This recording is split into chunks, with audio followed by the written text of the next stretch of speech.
Late start today, I know, but there's another stream that I was watching. Anyway, today I'm going to follow up from what I did last time, which was go through the suggestions page. And now that I think about it, I should have put the suggestions in the description, like the link to this. So I'm actually going to take another second to do that now.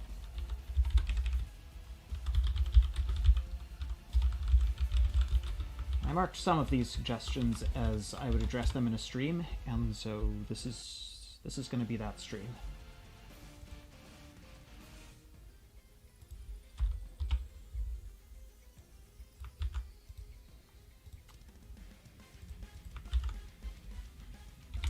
And you know what, I'm going to link it right there too.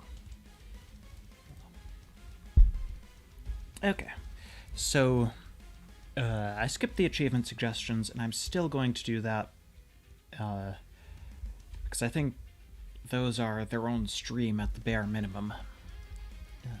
Maybe more. Right now, we're going straight to the tiles section, where the first option, or the first suggestion, the very first one, moving tiles. And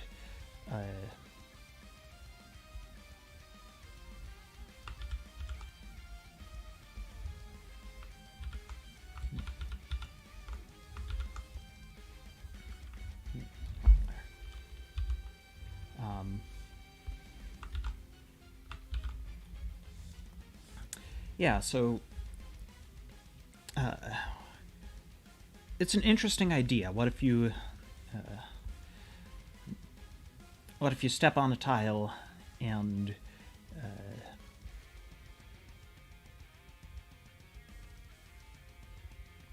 it begins to move?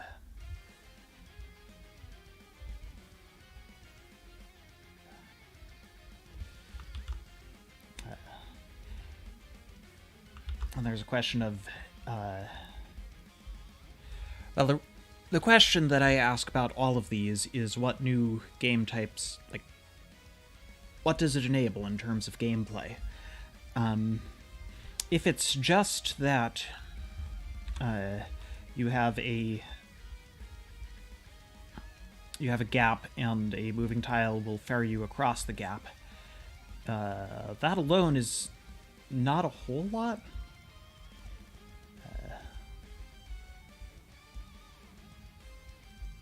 But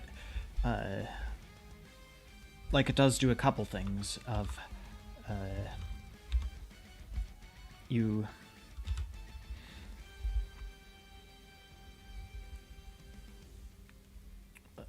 I guess let's say it looks like this, and there's one moving tile.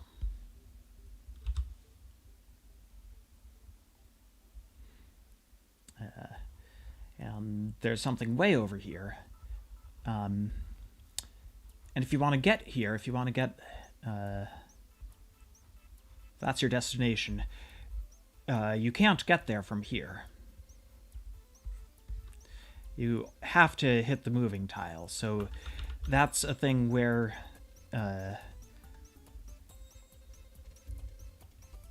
it's like an interesting idea of you have to go to this point in order to get here. Despite, like, despite there being other directions you could potentially go. Like, you could go off to the side and you can get up to kind of close, but it's not sort of force you to go one path if you want to get there. Secret routes,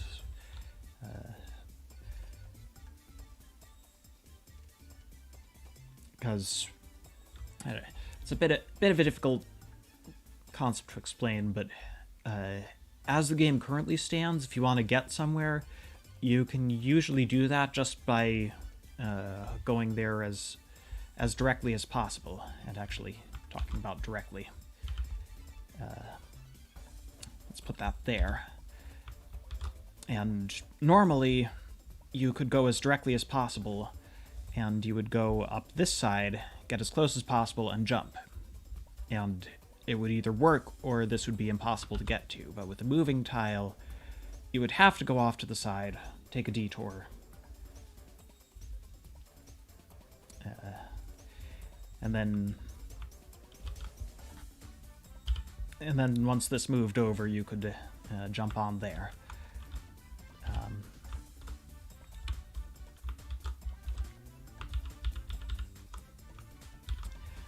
But that alone does not sell me on the tiles.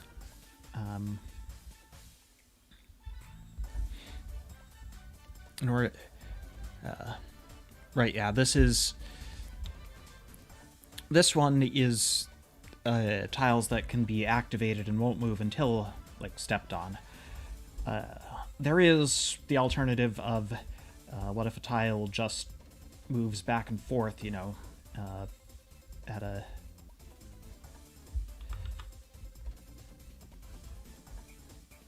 on a set schedule. This tile is not particularly interesting, because, well, you're only ever, like, you move at a fixed rate, so it's always going to be, as you're coming up from below, it's always going to move over and be at this point when you get to it. So there might as well just be a tile right here. And it's a bit tricky because you have to predict where it'll be, but other than that, it offers no new gameplay.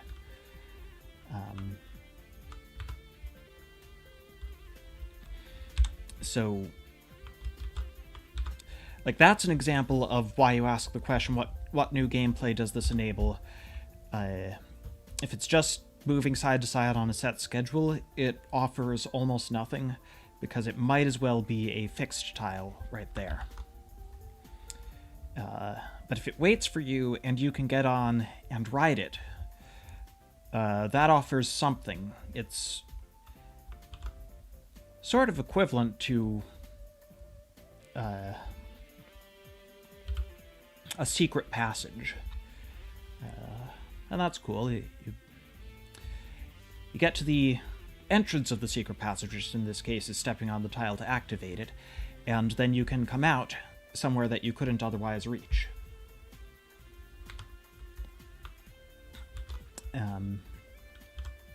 But secret passages,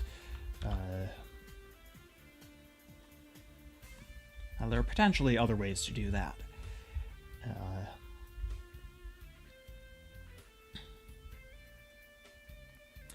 Now, there are other ways a tile could move.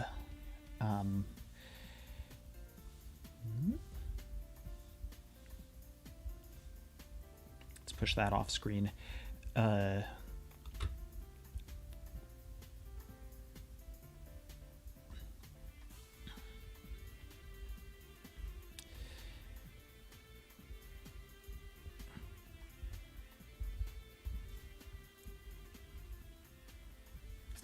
What if it rotated? You've already kind of... The game already kind of has things that show what happens when a tile is...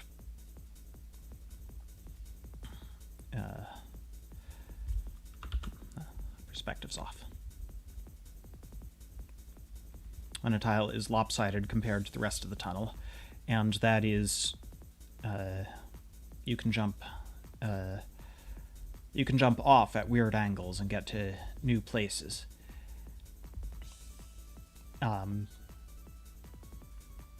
And if it just rotates in place, it kind of might as well be a box, except more annoying.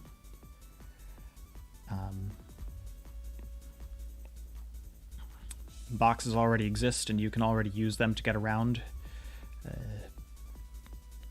They're easier to keep track of than thing suddenly starts rotating under you. But... okay, let's discuss another suggestion. A few...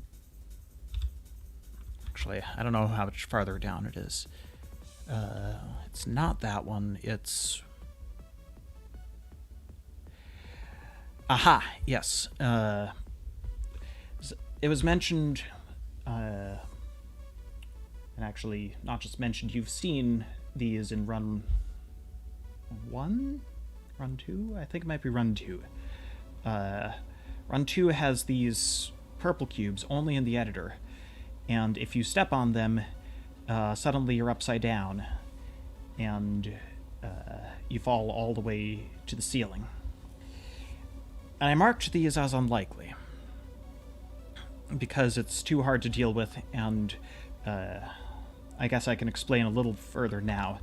It's just that you step on one of them, and well,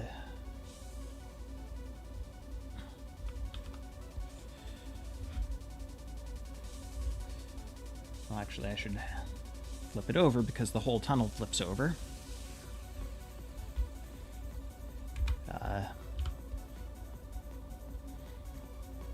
This is the top of the tunnel, and you need to worry about, can you land down here with gaps, limited platforms, whatever.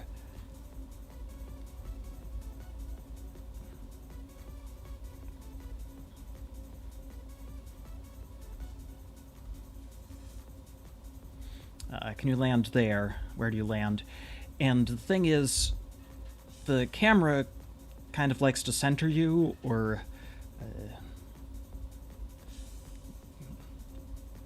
you're here now.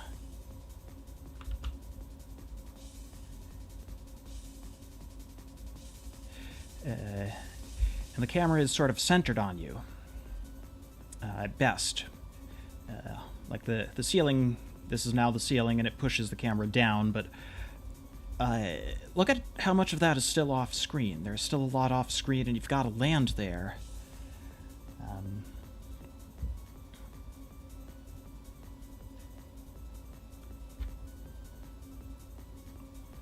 It's hard to do. It's hard to get right.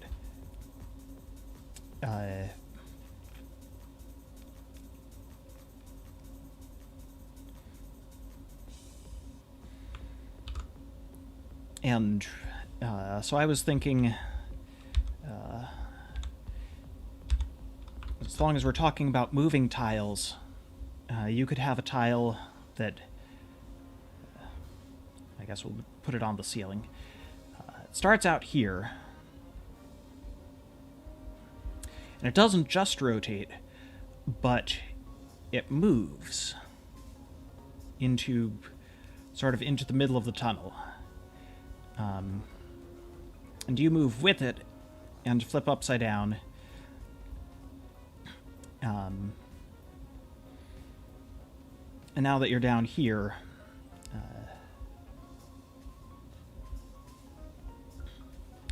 your camera is a little more centered. And not only is it more centered, but you actually get to do a jump if you need to, because you're still on the ground.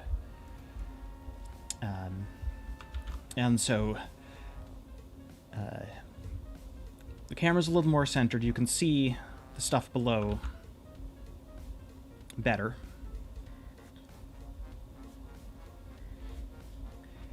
And if there's something further off that you want to get to, you can jump in that direction.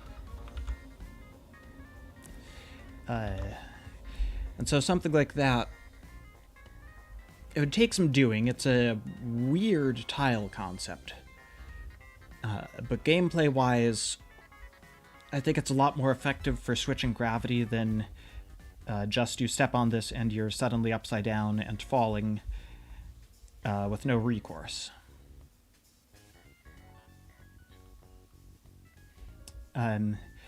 Yes, I do have a rule against putting too much stuff in the middle of the tunnel, especially cubes. Cubes are very good at blocking line of sight.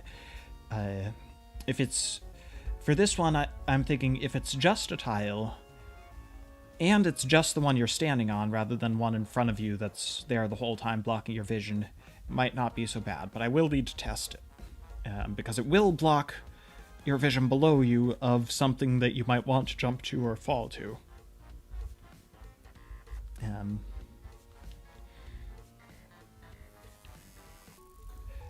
If it's a problem, then maybe it'll need to be see-through or something, or partially see-through.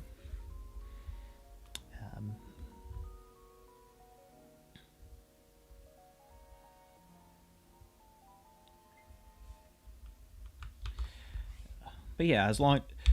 this is still in the brainstorming phase. And speaking of brainstorming, I had other ideas kind of along those lines of ways to adjust gravity in a more controllable way. Actually, before I get into that, I should go and discuss one last idea. As long as this is a moving tile, why don't we allow it to fill the role I mentioned over here of being sort of a secret passage, that if you step into the entrance, you can get to somewhere special, and also be that it doesn't kill you if, like, just imagine there happens to be nothing down below, then stepping on it would be too bad you fell. My thought is that after another moment, it would head back up and stop in a position that's further down the tunnel. So it would just go back to the orientation it previously was, but a little further ahead, and you would have ridden it the whole way.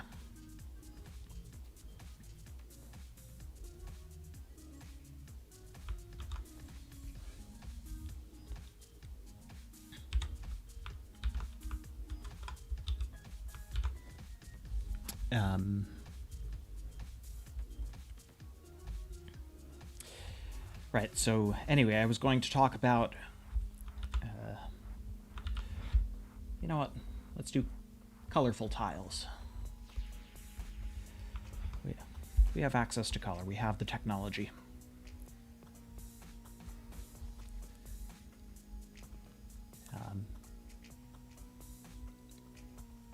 So another thing, actually we'll do just a larger section. Got a ceiling, got a floor, and we're actually starting out on the ceiling, but we want to get to the floor. And so I thought another way to do that is... let me finish painting this in so that I can draw it. Ceiling up here, floor further ahead. That is a terrible floor.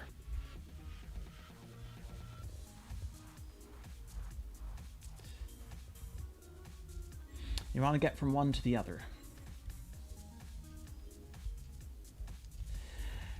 And so what if you had... let's do a little more grayscale. What if you had a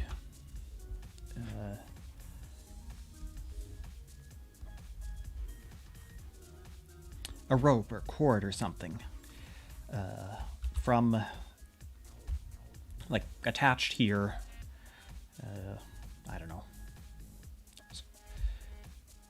there's a box at the end that just attaches. Figure that part out later. And if you run into it, you can grab the cord, and not just grab the cord, but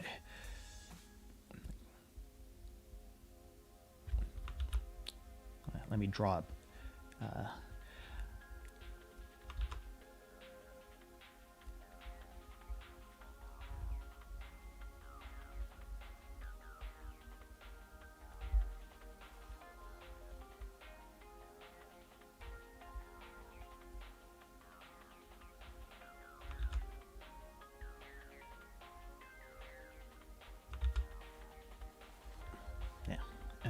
that's about as well as I can do without outlines.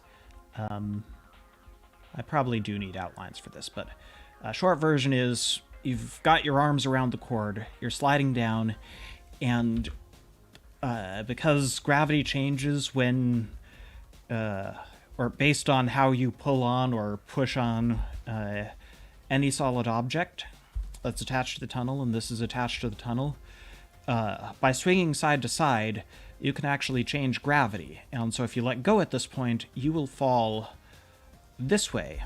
So it's like you hit the cord, you automatically grab on, and then your left and right keys allow you to swivel around and change gravity in any direction as you ride it down here.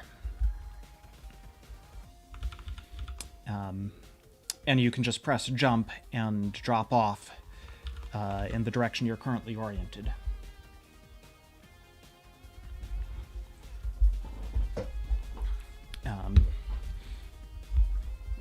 I think this is a pretty cool idea. As for putting stuff in the middle of the tunnel, this is something in the middle of the tunnel, but again, my main concern is blocking line of sight, and or like making it confusing. In Run 2, I leaned into it, made some levels that were just very confusing to navigate, and I'm thinking that's maybe better suited for a game where you aren't constantly moving, like where you can stop and look around. Whereas in this game, you should always be able to see pretty much the level, or all of the level you need to see in the next 10 seconds. And this won't impede your sight, which is the important part. You can see it, you can see past it, you can grab it, you can avoid it, and it offers a bunch of options of... I want to get to this this wall over here, you can. Want to just ride it all the way to the ground there, you can.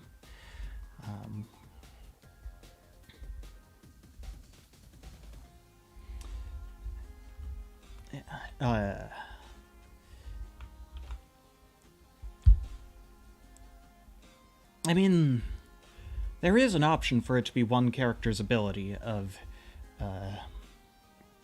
you plant one end and shoot the other end at a thing, but I'm also thinking it just opens up a lot of level design options of you make this and it you can get to so many places from it.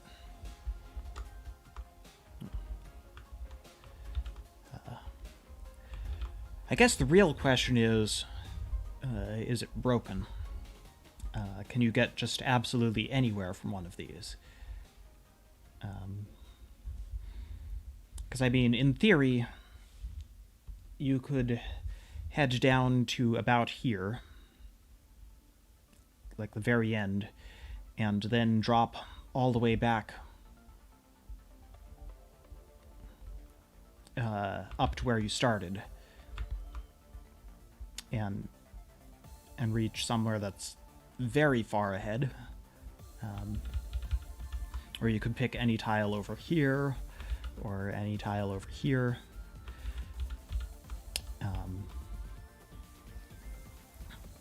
Just the ability to orient yourself and drop off at any point on this cord could be very strong.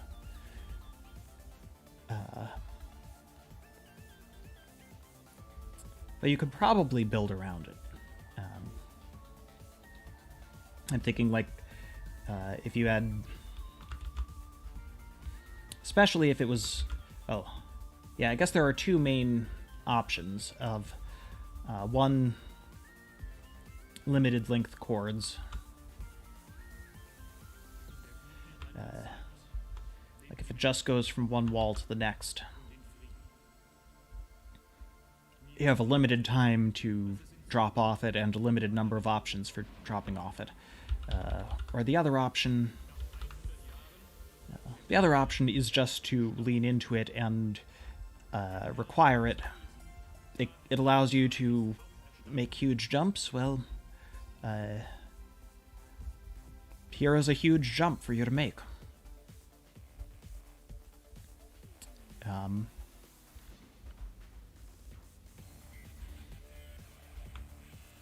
Maybe. And I guess the other thing is, yeah, this one's great and all, but you need to catch the next one. The next one starts here, ends here, and it's actually the next one you need to get to. Oh. Actually, I don't know what point I've been getting at there, but...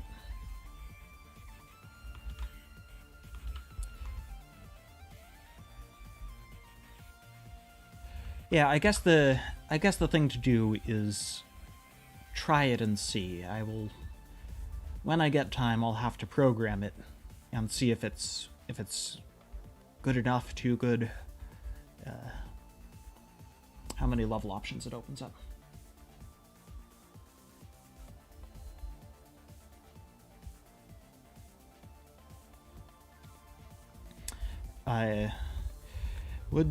Would different characters be better or worse at using these? Yes, I think so.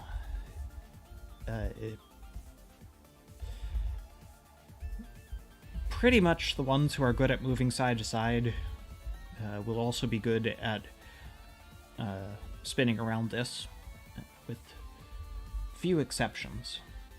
Like, I might give the child a bonus for...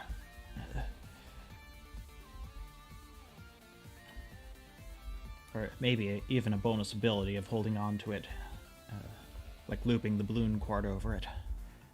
I don't know if that would actually help. Probably wouldn't. But, yeah, the ones who are more skilled and dexterous are going to be better at maneuvering around these as well.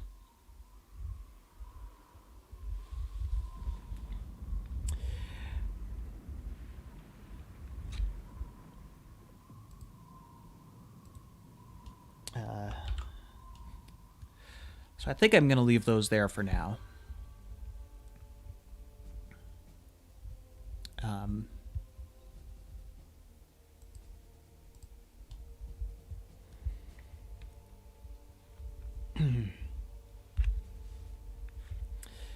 Alright, getting back to the moving tiles.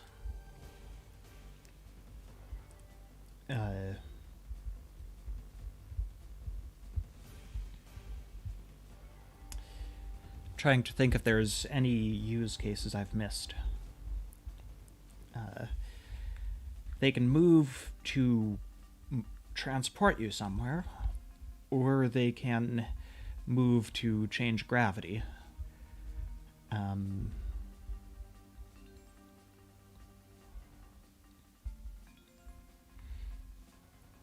Yeah, someone... I think someone mentioned, what if there are several of them moving at once? I'm not sure that changes the fundamental principle that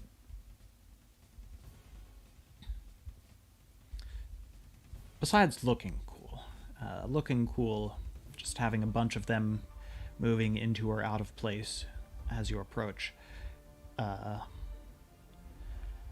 visually could be cool. I don't know if that's worth making like this for. Yeah, just for visuals, I'm going to have to discuss that in another stream, but I have other ideas for visuals.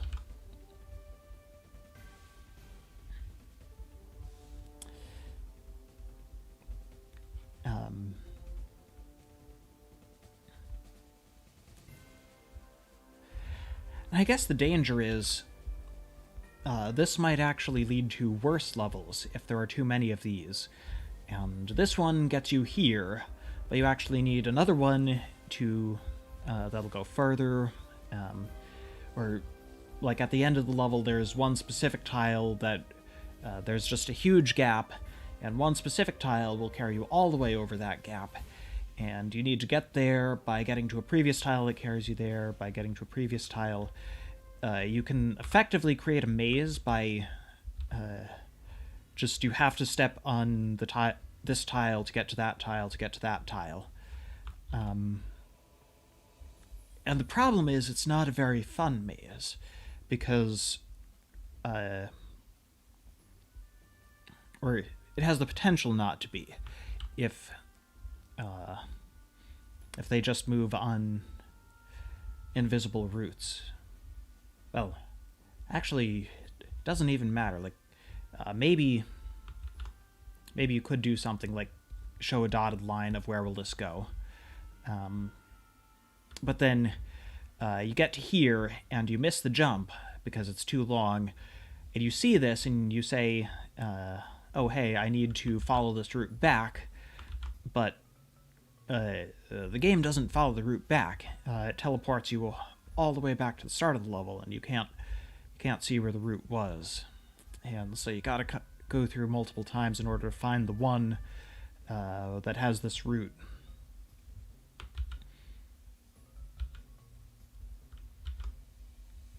Not that fun, I think. And like, I mean, having dotted lines does mean you could do more complicated routes, which is kind of neat. But that's honestly even worse, because now you have to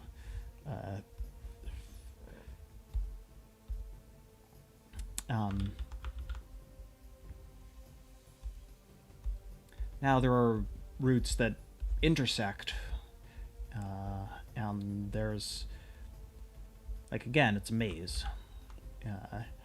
Only this time, who knows, you might have 50 routes crossing over.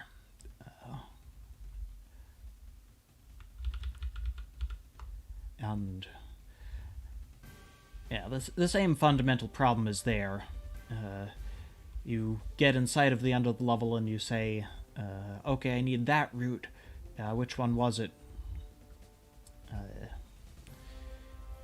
Like, maybe it helps if they are color-coded.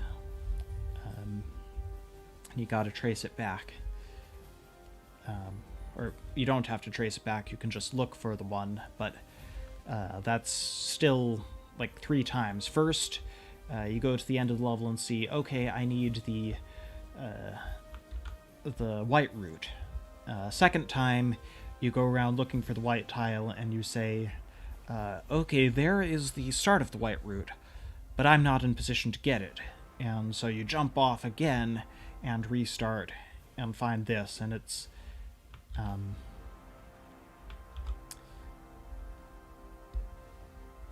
it requires, like, those were 2 attempts dedicated solely to route finding, and not even practicing the route, just finding it. I mean, you are expected to fail multiple times before you succeed, but the general principle is any route you take can beat the level. You just have to practice it better. And so any failure, you were at least practicing a route that could have beaten the level. Whereas...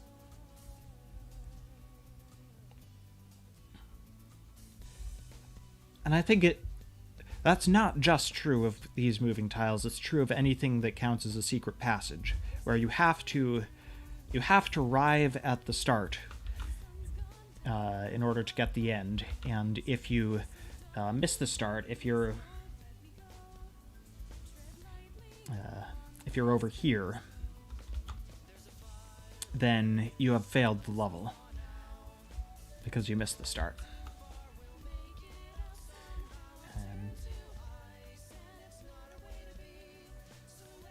And part of, like, it can be fixed with level design to some extent. You can already build a level that's, hey, turns out this path goes to the end, like, this path, you can just jump to the end, and this path goes a ways, and then it cuts off, and you had no way to know that, and that's bad level design, but you can do it. But I do worry that it'll be easier if you have this,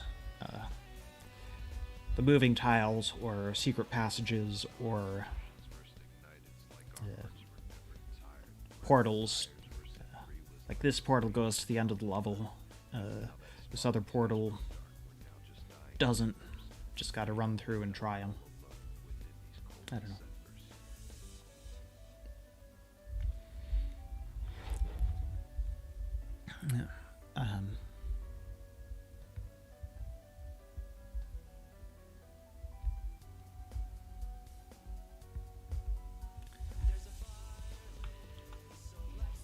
Yeah, so my thought is there are 3 possible uses for moving tiles.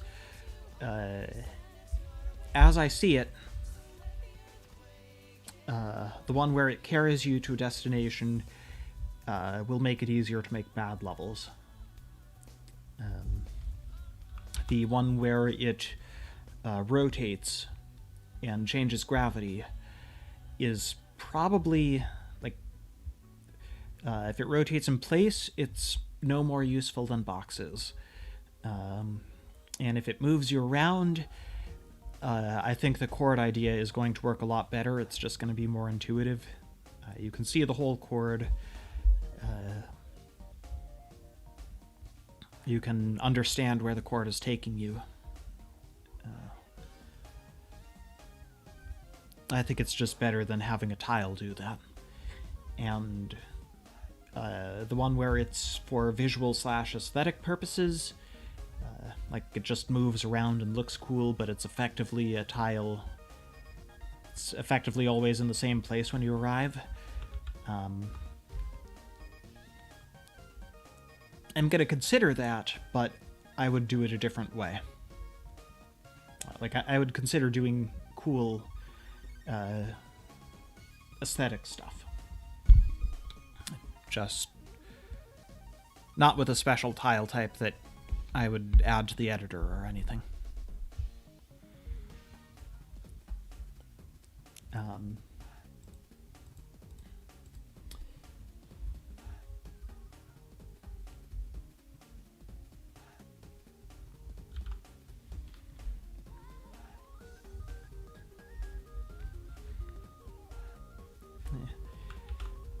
And maybe it is time to, like, stop adding mechanics, but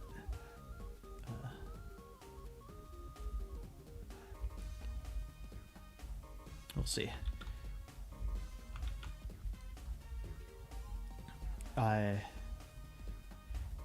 So anyway, the next tile I said I would address on stream is an anti-gravity tile, which took me a few times to few reads to process it, but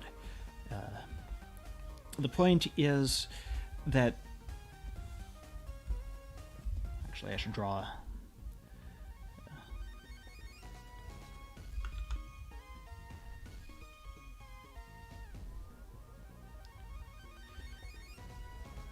should maybe not worry about filling these in. It's going to take so long. That when you touch them, gravity does not rotate.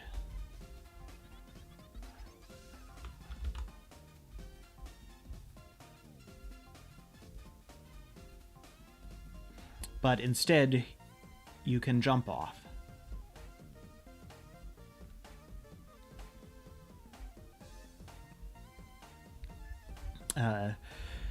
So you're touching this, I don't know, are you doing a wall run?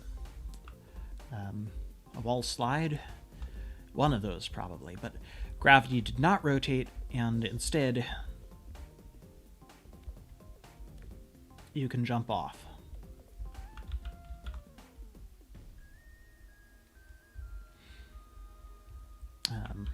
I don't know, would you be able to jump, like, do multiple hops up the wall? That would be TBD.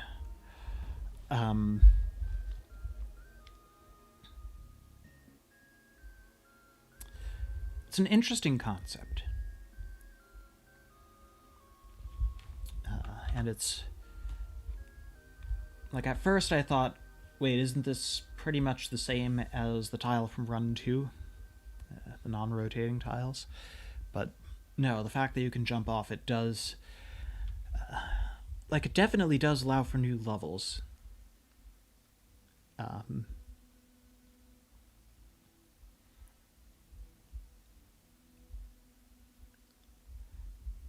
There are a lot of questions about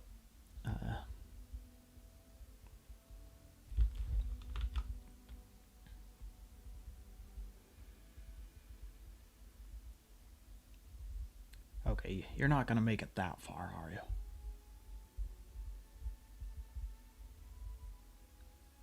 Maybe that far. Really good jump all the way across. Probably barely catch the bottom.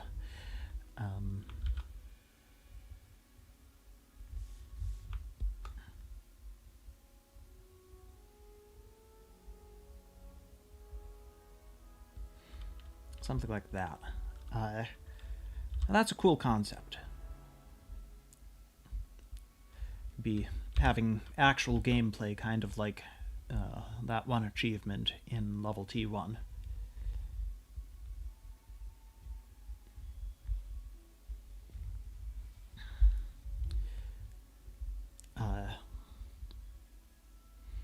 It's definitely very important what the gravity is like when you arrive here, because you can't change it. Like, if you come from the ceiling, you're going to have a different set of jumps you can do.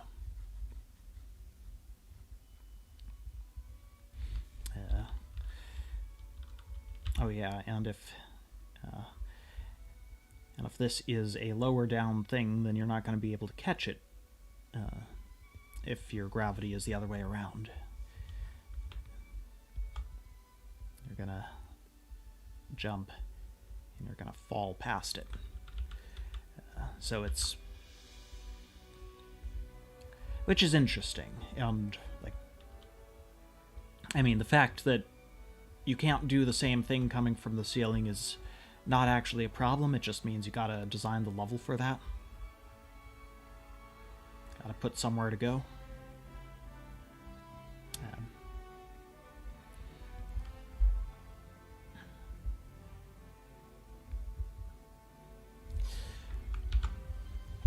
Like, I could see this.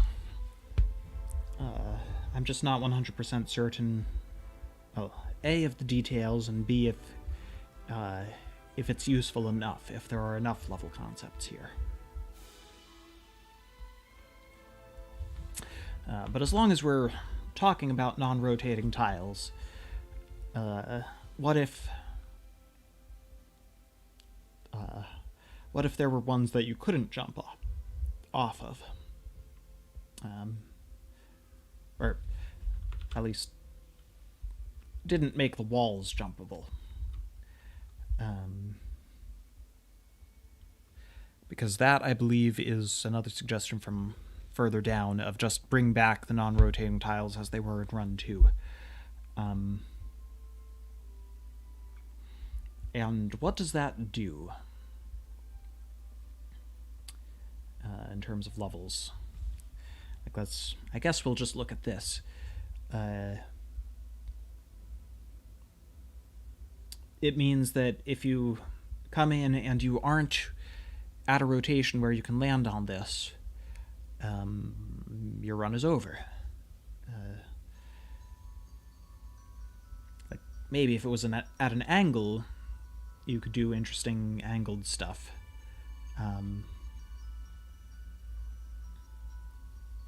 Where you can jump onto this and then jump unusually far in this direction. You can make that jump, which you would not be able to make if you actually rotated to this. But that kind of level is possible with the anti-gravity ones.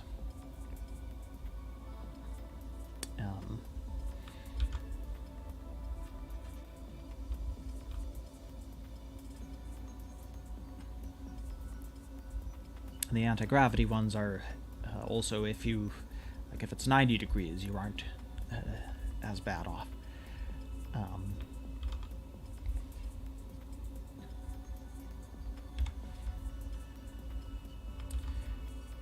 But I think I tried, no, I tried something else. And I guess I'll go over what the something else was. So another thing I was thinking about is what if you actually could just hang on to these from any angle and run around them, but once you jumped, gravity went back to how it was, and you fall that way. I've tried that. I think as... what if the lizard was a gecko, and its special ability was to run around and hang on walls and ceilings without actually rotating, and so it would be up here.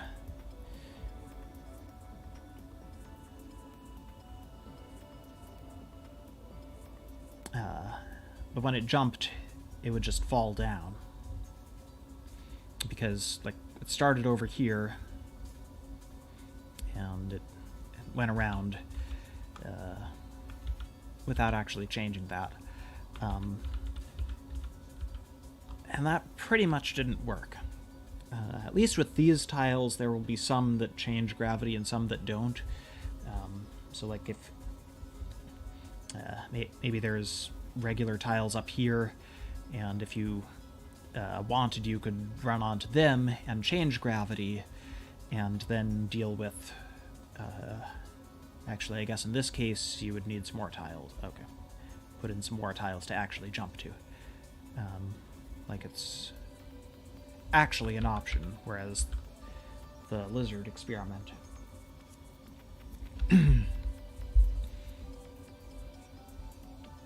I don't know.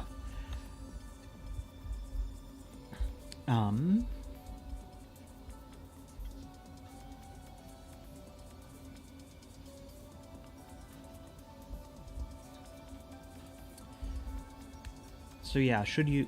But... Oh right, the other problem with the lizard was it was just counterintuitive.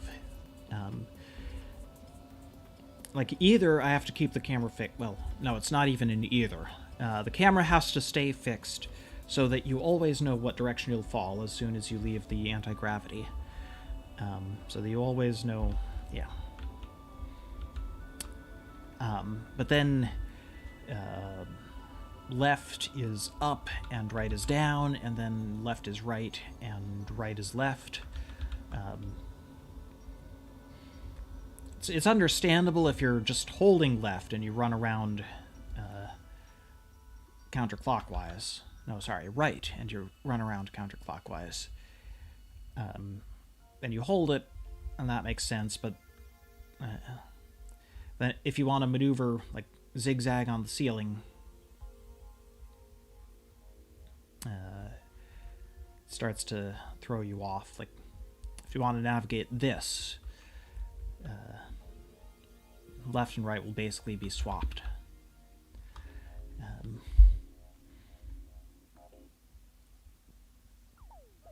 So I'm not feeling too hot about that. So the other thing I was thinking of is, remember,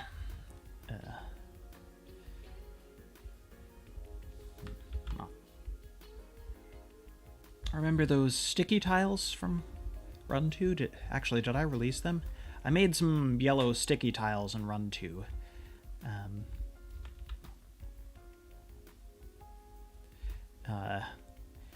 And they slowed you down and reduced your jump, and didn't do much else, and so weren't all that use.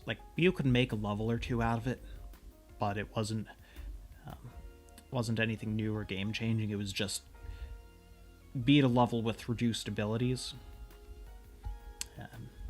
It's not a fundamentally different level, but say these were sticky tiles, and like you stick on them, and so you can crawl, or walk, crawl, whatever. And they don't change gravity.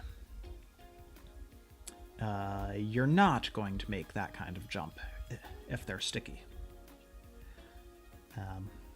But in that case, like, you slow down, you take it slow. There's a thing, you'd be like hanging from the ceiling and going arm over arm. And going slower means that the fact that controls are reversed, you would have more time to think about it and deal with it. Or perhaps they wouldn't be reversed. You would have time to process that they had suddenly swapped.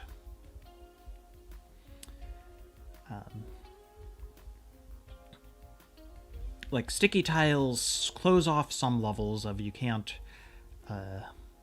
do these cool jumps across the level, but you can cling onto the ceiling and go.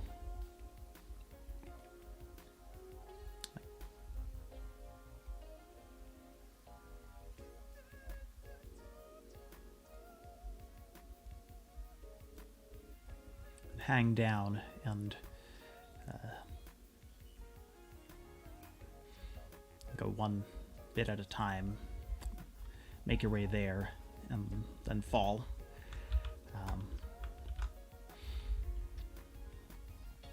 Because, yeah, one thing I'm definitely thinking, I'm not going to make both of these tiles, but I'm just going to show them side by side here as by way of example.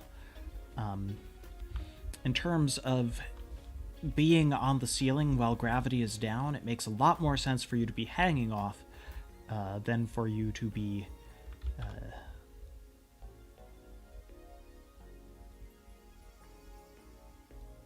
standing on it.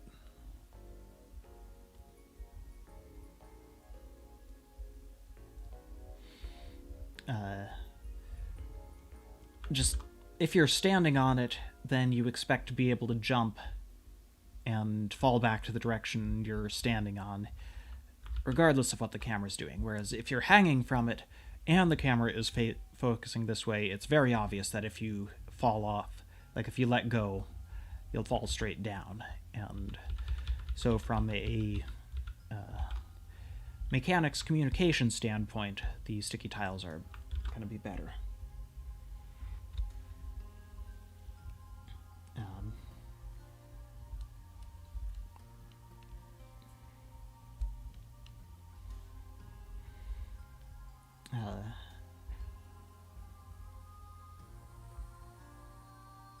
I guess the real thing is they need to be less sticky than they were in Run 2. In Run 2, all they had was slowing you down, which was basically all they had was their purpose was to annoy you, so I made them annoying enough. In this case, their purpose is not to annoy you, but to open up new options here. So they don't have to be especially annoying and slow. They do have to be somewhat slow for various reasons, including giving you time to adjust to the new controls. But they don't have to be as slow, and they don't have to interfere with your jumps as much. But you are still not going to do any of this.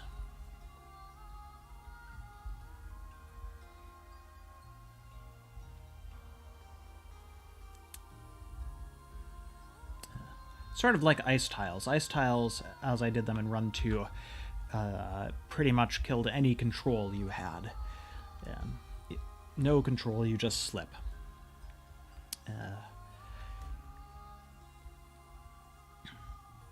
Like ice tiles, and I don't know, name an RPG that's a top-down grid-based. You run around and you push rocks over the ice.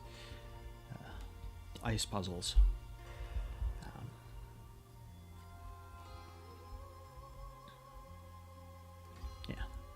But in Run 3, ice is not so bad, and in Run 3, or whenever these show up, sticky tiles can be less bad. They just have to be sticky enough that it's clear why you can hang on to them. And as for why they don't rotate gravity, that's, I don't know. Like, ideally there should be a reason for that, too. But I literally don't know. What's the deal with sticky tiles not rotating gravity when literally everything else does? Boxes do, wires, there's a wire between two things. Touching the wire rotates gravity. If I do those.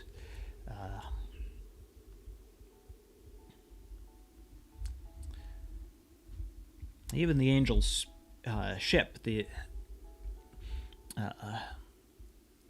fact that you're standing on the floor there, that affects gravity for the whole tunnel.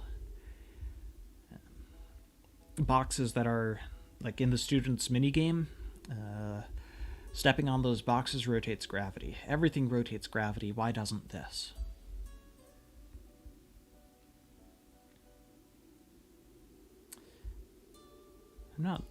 I'm not sure why.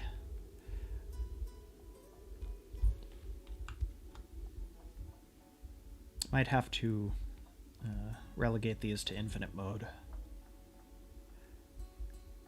Yeah. But it's a cool enough concept.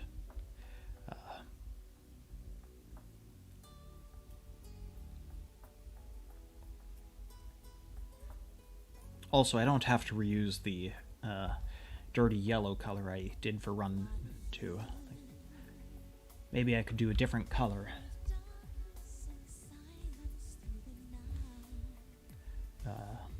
Not green, we've already got green.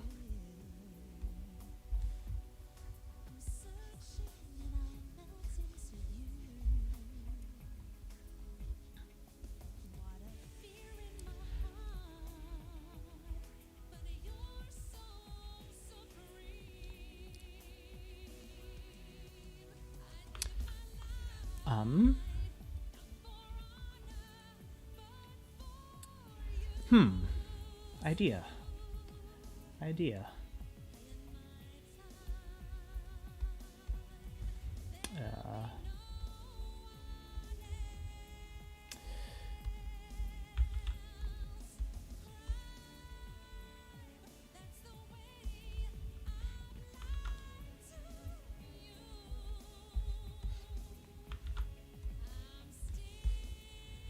Yeah, sure.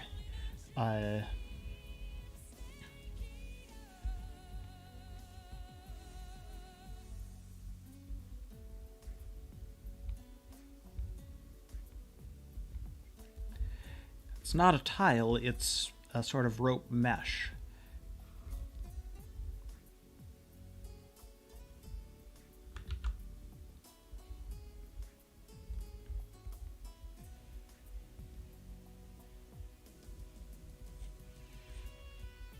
With more mesh than that. It's like a net.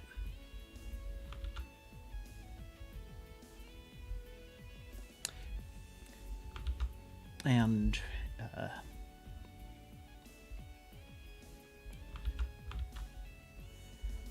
so it's not actually sticky, it's just that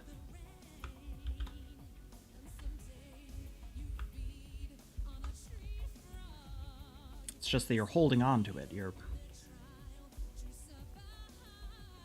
You've grabbed a rope and you've got put on another rope.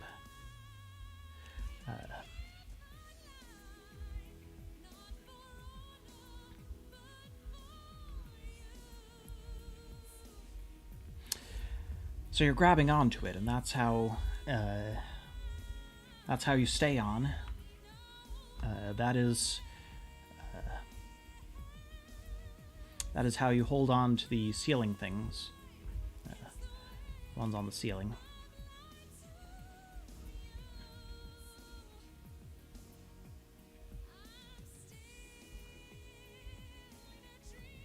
And you go hand over hand because it's a...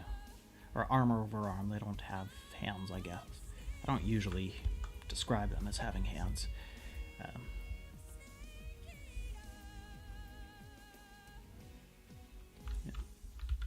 Okay, I need to...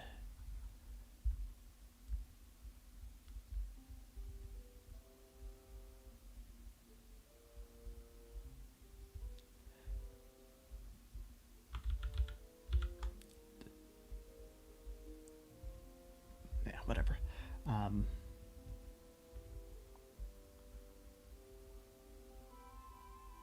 So, well, that explains why you're so slow at moving while on them.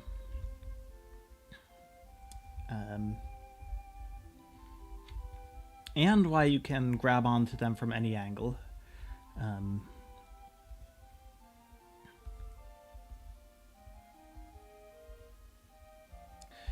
you know, it might even open an option back up of... remember that thing where on the sticky tiles there's no way you can make this jump? Well... with ropes, what if you pressed in a little and you push in and then let the rope spring back as you jump off to get an extra jump. You bounce off them and you can get a nice big jump, despite the fact that you can also cling on to them.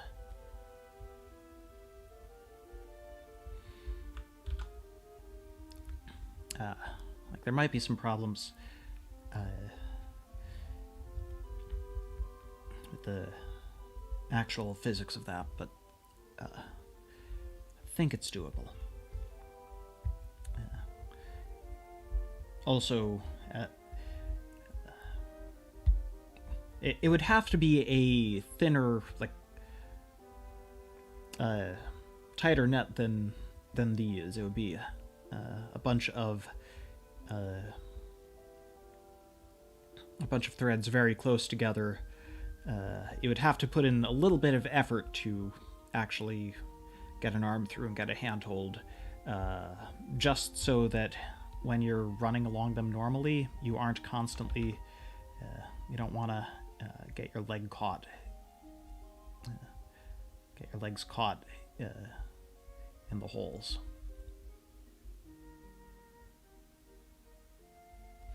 Because...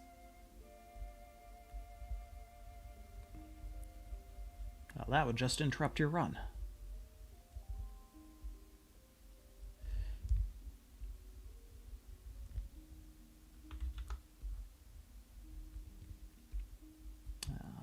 This one's a little distorted. Better?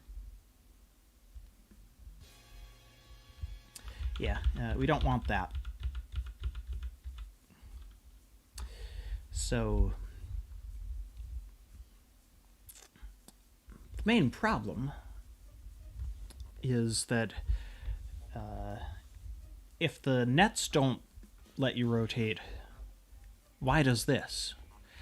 And I think it will have to be a case of choose one. Either the nets rotate you, which is like exactly the opposite of the point, or these don't rotate you. So I think the key would be these cords. You would not be able to rotate while hanging on to them.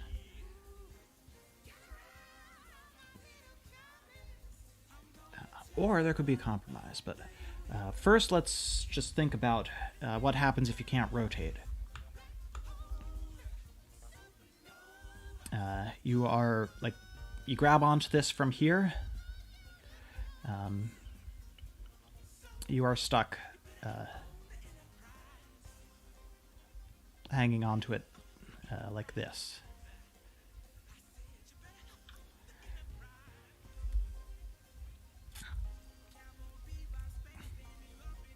Okay, new arrivals. Okay, I have been going over things from the suggestions. There should be a link in the description. Suggestions other people had and ideas that I had in response to them. So what I've just been talking about is someone suggested anti-gravity tiles, which would allow you to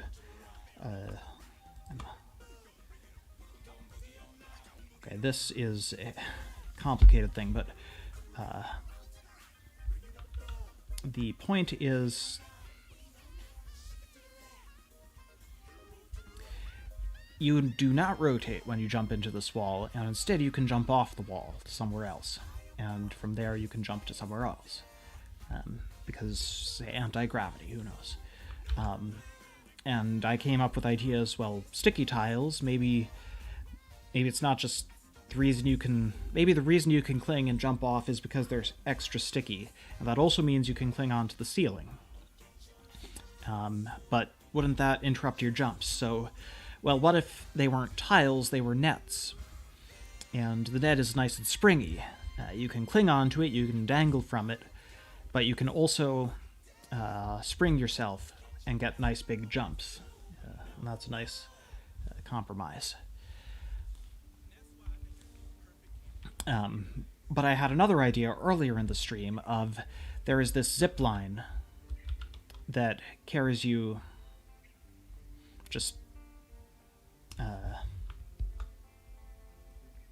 across the tunnel. It's attached to one tile on one side of the tunnel and another tile on the other. Spans the tile, and you just grab it and you ride it all the way across. And the thing is, the original plan was while you're riding it, you can spin around, and by pulling on this, it's as if you were pushing on a tile, which is what causes the gravity shift. And so by spinning around this, you can rotate gravity and then fall off in whichever direction you have in mind. But if the nets, like those nets, if I want to do them, that establishes that chords like this do not rotate gravity. And so this can't rotate gravity. And I'm thinking, what happens in that case? You run from here, and you follow it up. And if you ever drop off, you fall back down this way, always.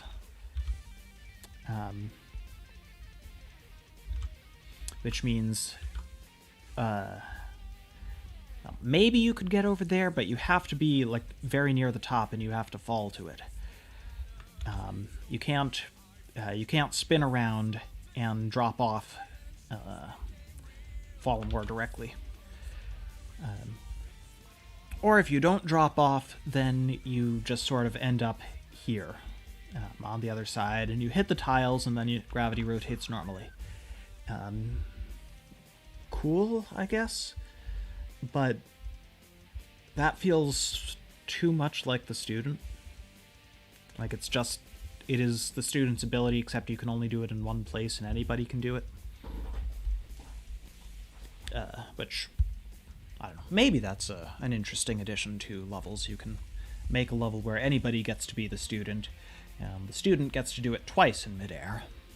Like ride this up, fall, shift gravity, go back up, fall. Twice as much student per student.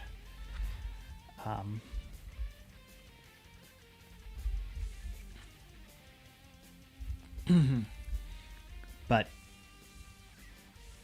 it still doesn't feel unique enough. But on the other hand, I do also like that thing with the nets.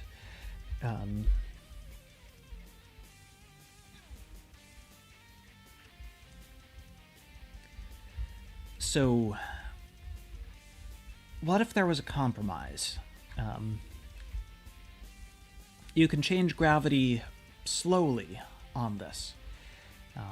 You rotate very slowly. You're not going to rotate that far by the time you reach the top, but you could maybe do 90 degrees across the whole tunnel. And then, as part of the compromise, nets also rotate slowly. So if you're here, oh,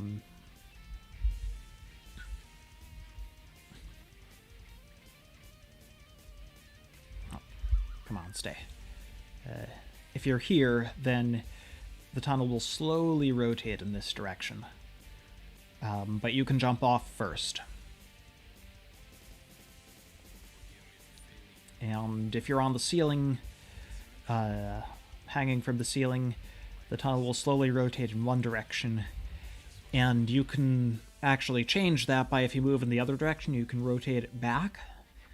And so by, if you can maneuver back and forth, you can keep the ceiling being the ceiling, as opposed to becoming the floor. Whereas walls you have to jump off of sooner.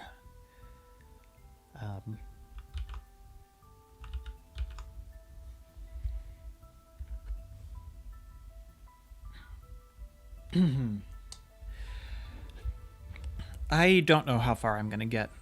I think these were all the tile ideas I was planning to discuss on stream, but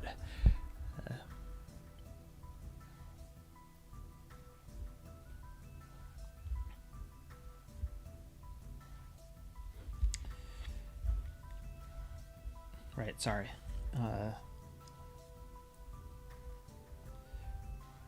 Yeah, being on the wall, you either got to jump off, or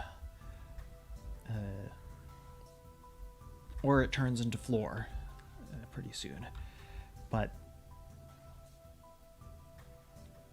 honestly, I'm kind of fine with that. The thing about walls is that if you're clinging onto it like this, then you aren't moving. You've got 3 points of contact, and none of them are in a convenient spot to reach ahead and slowly pull yourself forward, whereas it's a lot easier if you're hanging. So, might as well have a time limit. You can't hang there forever. You either gotta jump or it becomes floor, and when it becomes floor, you start running again.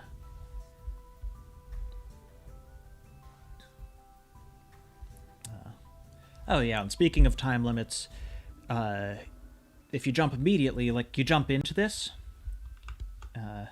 your momentum carrying you into this pushes it in farther and allows you to do that bigger jump, which is good. It's good that you get a big jump because it will have already started to rotate a little bit.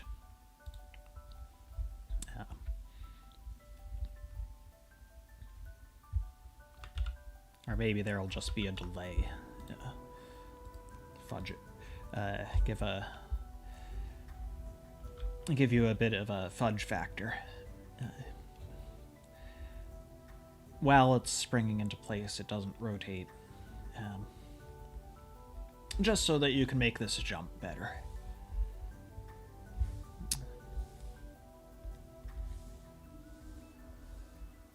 And who knows, for consistency I might do a thing here where there's an animation as you're grabbing onto it, where you can't actually rotate. Honestly, that might be good for balance, because I was saying earlier that this could potentially let you just go anywhere, but if you have to ride it a little bit first before you can start rotating, it's not as much of a I can go anywhere sort of thing.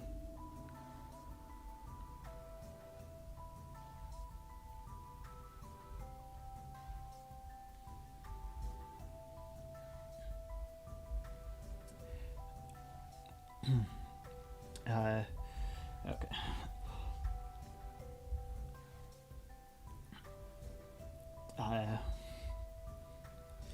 Answering questions in the chat.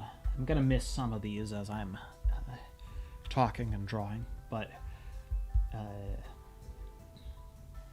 the rejected characters are not necessarily rejected from appearing on the plan.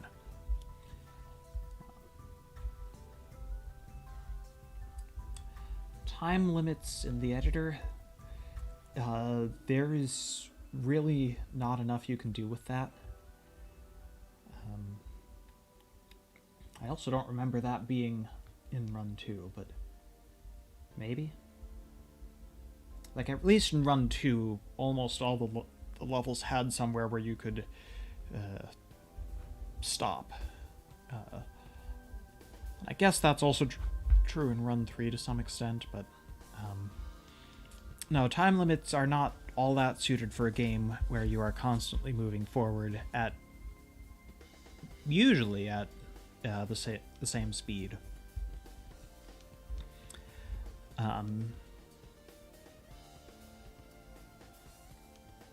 Like maybe in the far future, I could do a race. Race a computer, or probably race something that someone else, race against someone else's run. The benefit of that is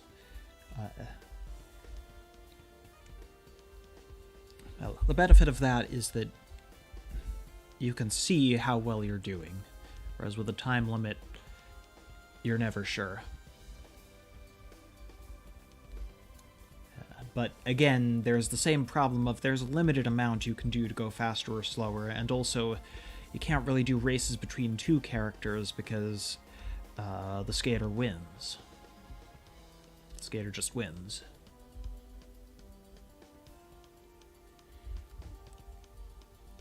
I would combine ideas if I could.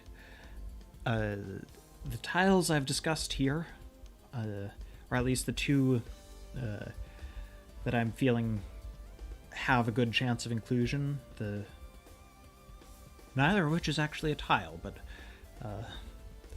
the cross-tunnel cords and the nets.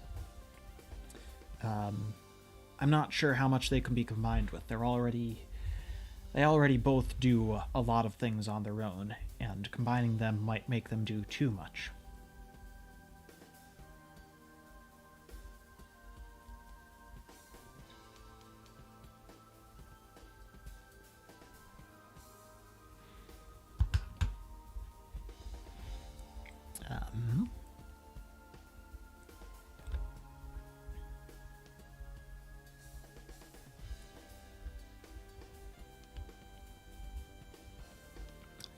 Yeah, I think that's all I was planning to discuss as far as tiles go.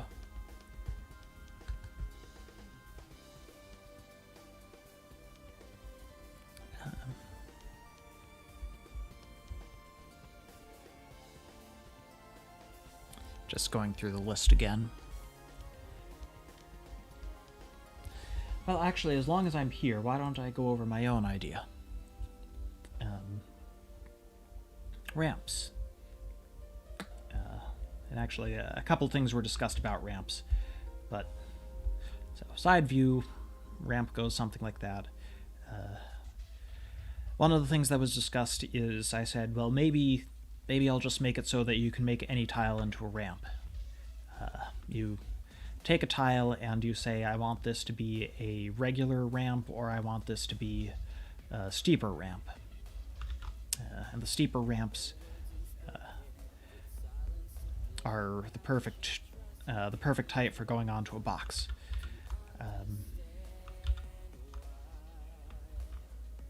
And so that leads to some... Okay, it leads to weird things. This crumbling tile is a ramp, or this ramp is going to crumble. I don't know, does that kind of defeat the point?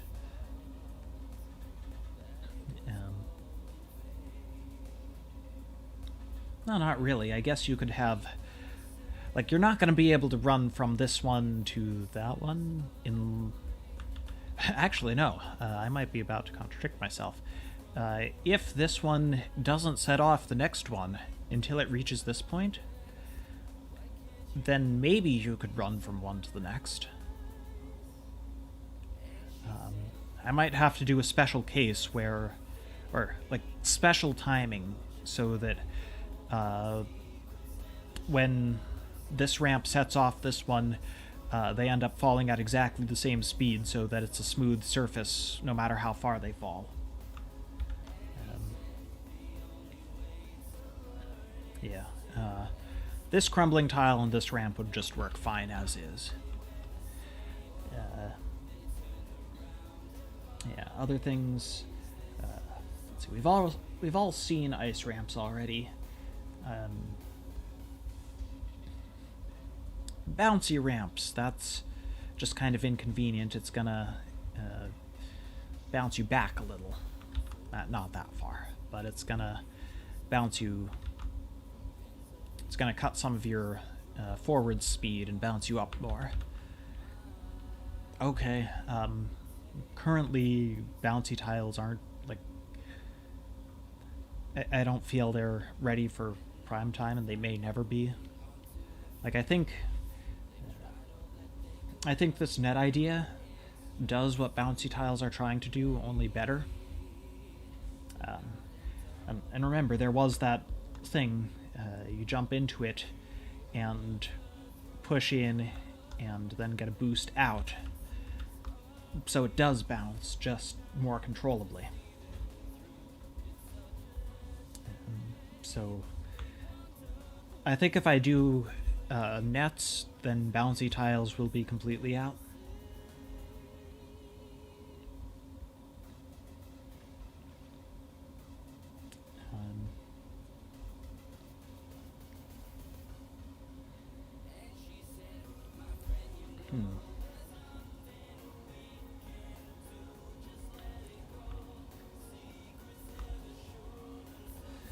The nets. Having a net, but gonna do a 3D for a bit. Having a net ramp is mostly asking for trouble. It's pretty pointless because you're running slowly up the thing, and ramps are for boost, getting like boost, and you're really not.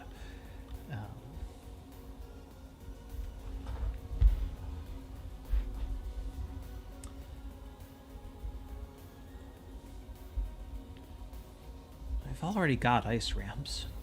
What other ramps would there be? Is there an option to put a box at an angle? Not really. It doesn't fit.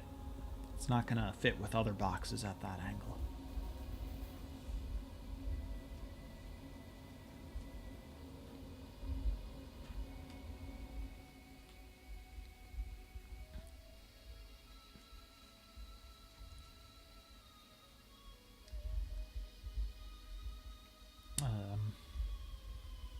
Retractable ramps?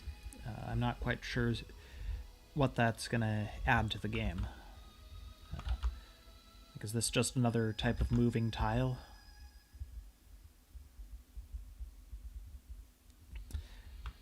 Oh, right. I remember what the other is. Conveyors. The conveyor. And you can have a ramp that really boosts you, or you can have a ramp that slows you down, which just kind of avoid that. You can have a ramp that tilts you to the side.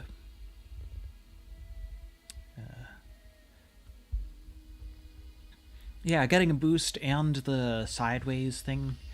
I think that's the most interesting one of those. I think I commented that that was under consideration or likely, so whatever I commented stands.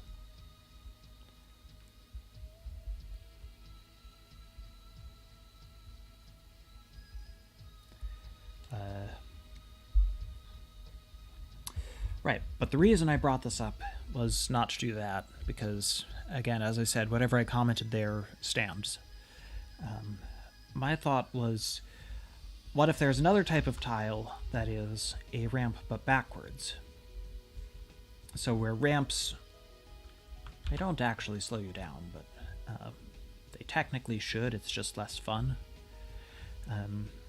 But these backwards ramps, you jump off here, and you land here, and you get a speed boost.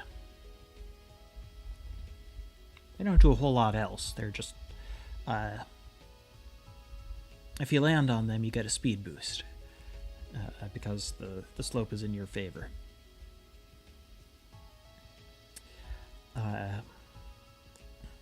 Does this offer new types of level? Not so much. It's not going to be a huge speed boost. But I mean, it could be an interesting challenge to... You want to land there... Oops. You want to aim for this inconvenient spot to aim for. It's probably optional. Just because you can get so much of a big jump afterwards. Or, actually, as I said, maybe not a big jump. The jump is going to be lower but longer.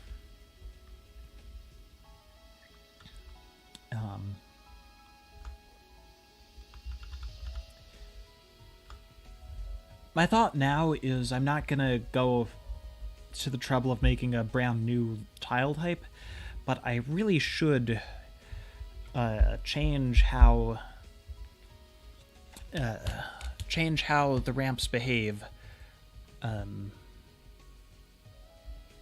in backwards levels. You know, maybe I could do that now, if you bear with me as I program a little.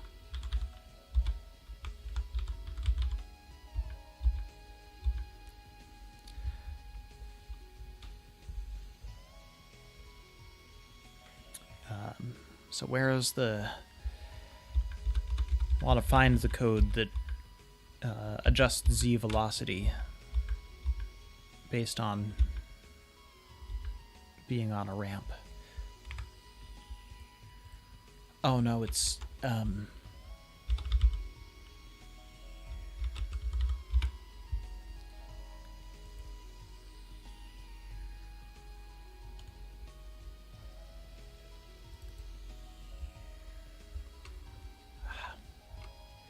Sorry, I need to search my code for something a little obscure.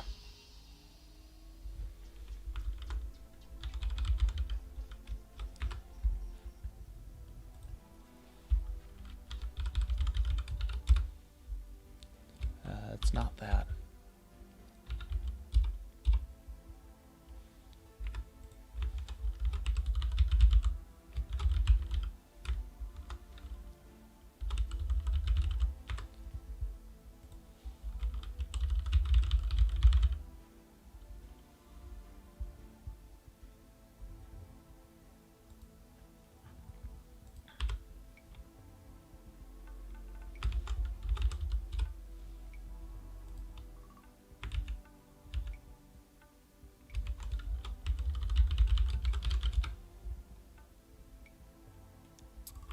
Ah, that is it. Between sections. That's the one.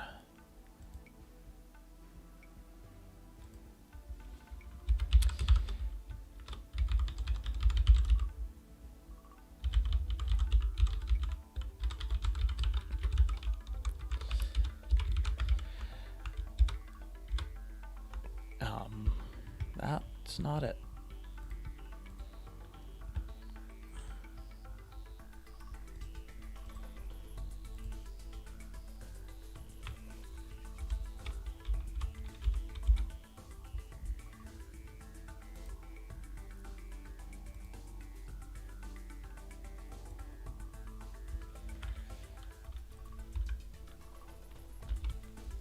Okay, so I think I can go test it now. I'm done coding.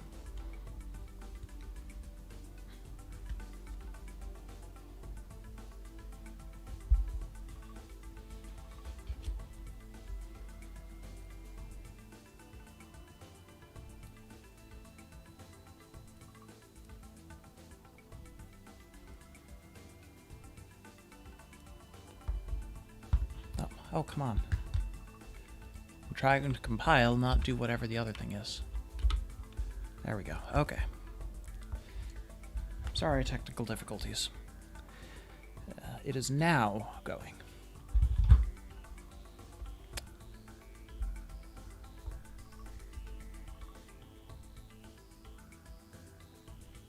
Whoops. We're missing... Oh boy.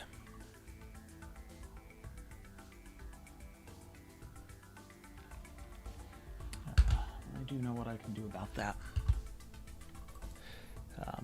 Please bear with me. There's another thing that I'm going to have to...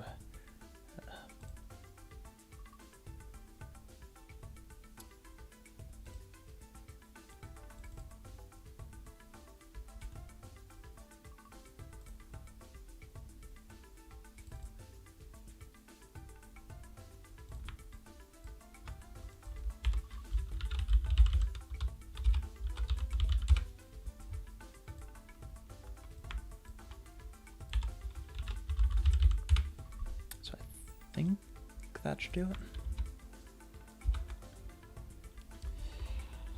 Okay. Errors from another thing I was updating. That I may show you on stream. Okay.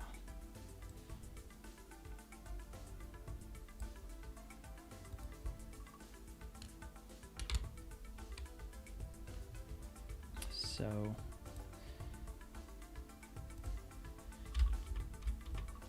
we're going to restart this until the level loads, because it loads sometimes, I think. And if it doesn't load, then...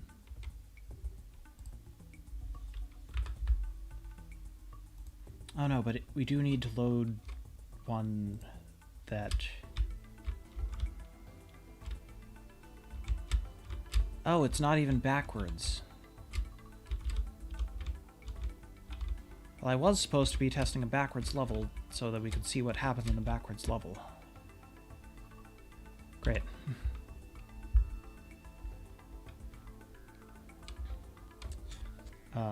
Yeah, I still have not fixed backwards levels. I'm working on something.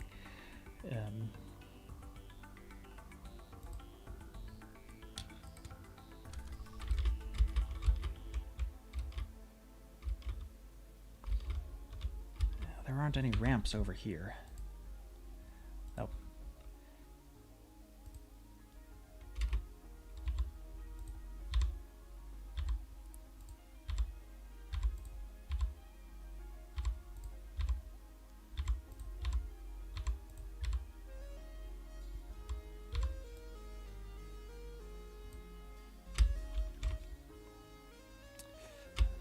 Okay, I'm doing it that way.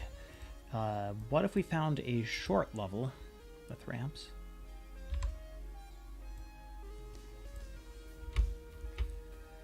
They're not backwards. That's what.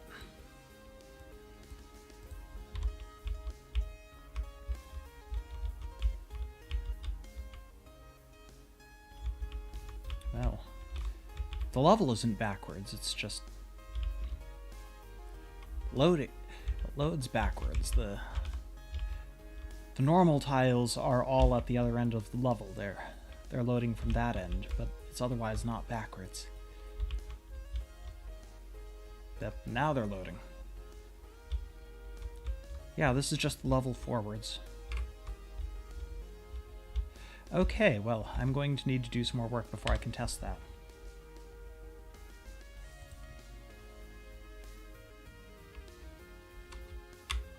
What about the duplicator? The jetpacker is not guaranteed to be in the game. It was just one idea I was testing.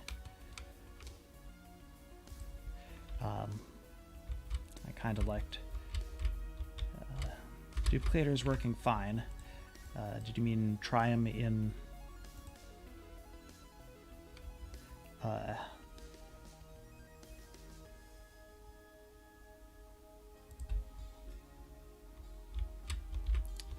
No, not... You didn't mean this.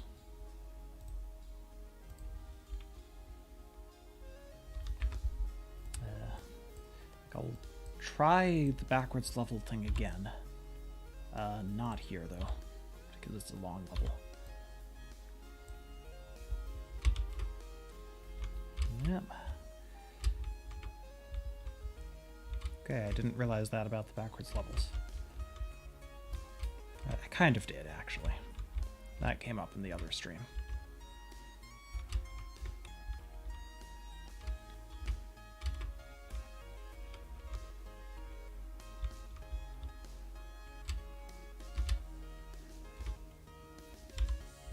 Oh.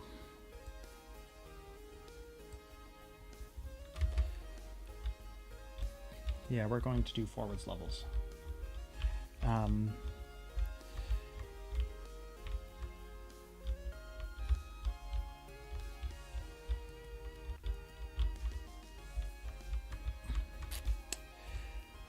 The costume slot. Yeah, I don't think he would have helped in box storage area 4. The costume slot is experimental, but was another thing that came up in the suggestions page.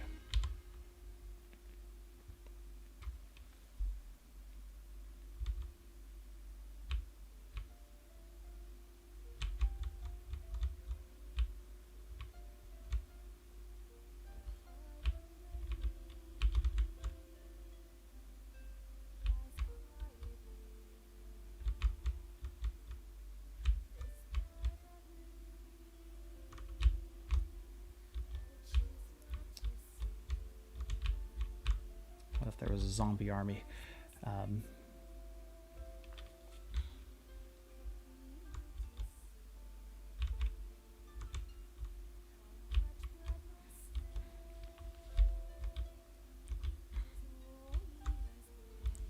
This was an idea that I thought I came up with in response to someone's suggestion, but it turns out someone else had come up with it first. But yeah, what if the zombie was a costume for the duplicator, because he can be sort of a one-person zombie army, or a zombie horde.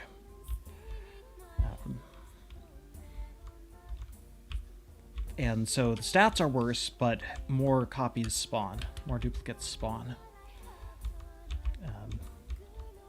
Run slower, jump lower.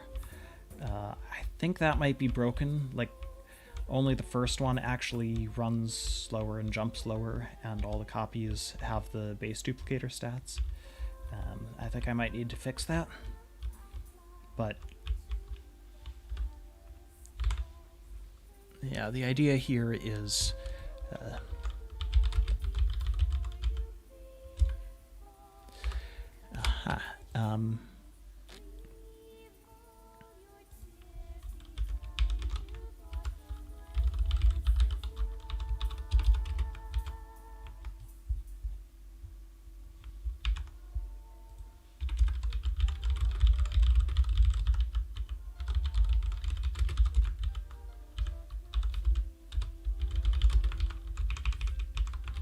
yeah, I do need to fix that.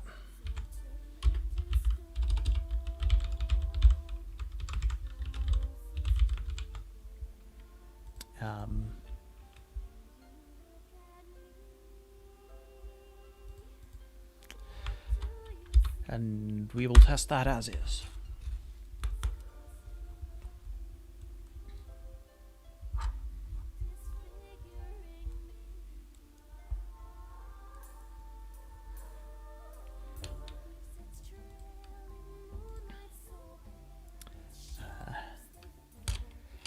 I might need to do some other adjustments so that you can actually keep more of a zombie army up until you use it.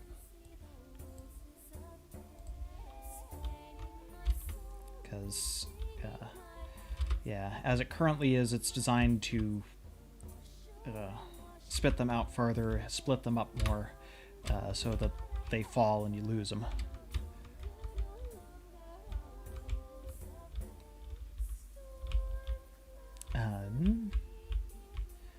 I think the stats are fixed, but need to be made worse.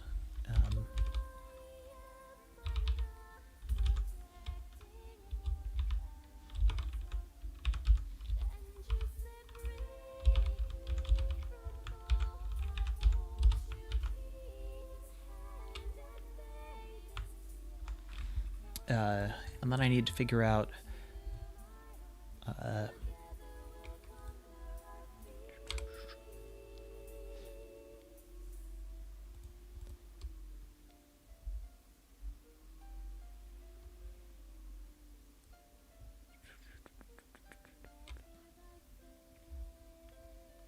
you know what, I will just do it this way.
Okay. With this one change, it should be a little easier to make yourself a zombie horde.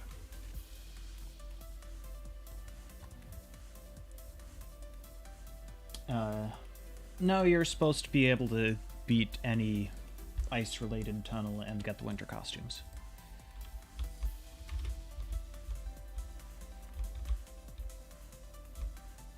Oh, we lose some of them. Okay, we lose a lot of them. Oh. Oh, no.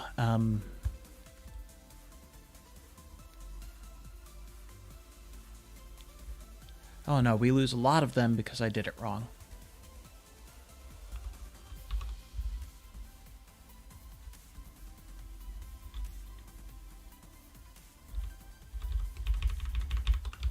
Okay, I'm just going to...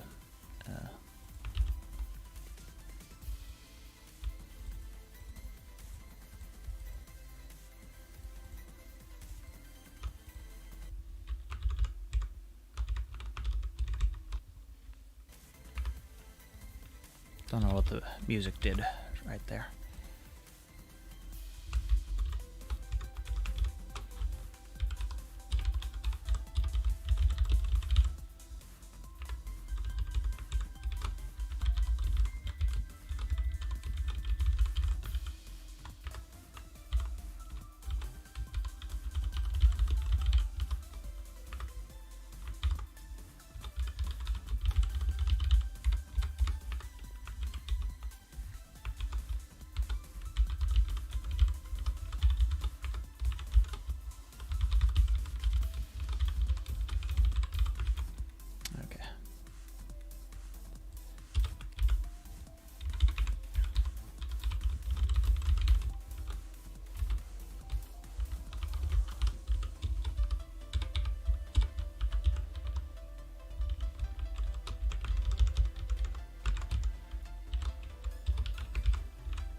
Okay, compiling again,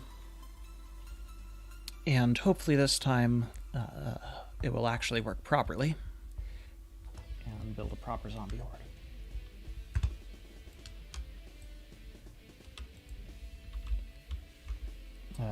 I'm not currently working on fixing achievements, Walker.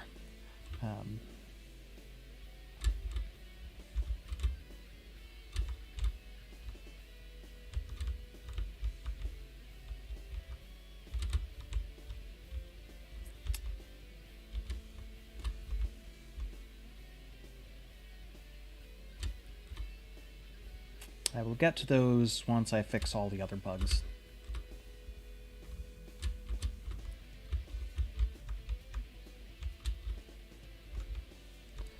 Okay, so yeah, you can feel the difference in speed and jump height.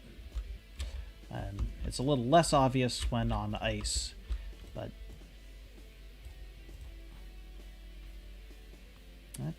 Okay, other reasons why this isn't... Yeah, this cutscene's camera has yet to be fixed.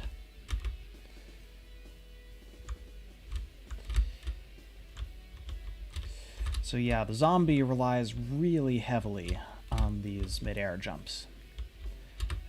So definitely needs the horde.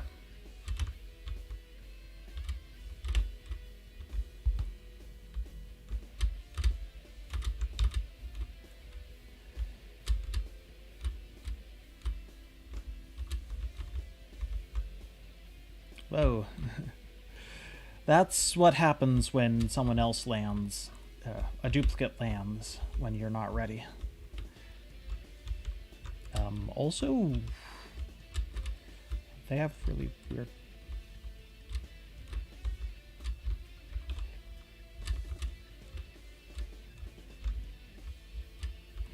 Okay, yeah, that's buggy.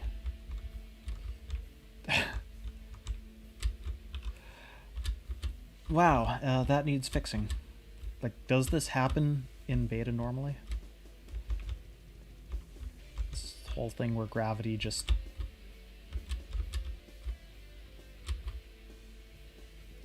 Because there shouldn't be anything in the zombies code that makes it different.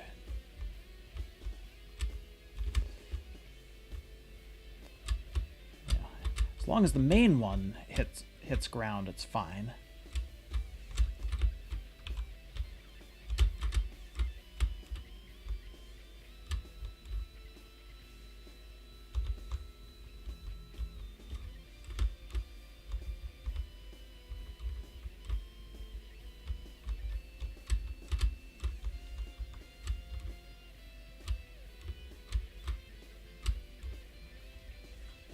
Yeah. So I'm gonna fix this. Eventually. Like, there are things in the works that will fix this and many other issues.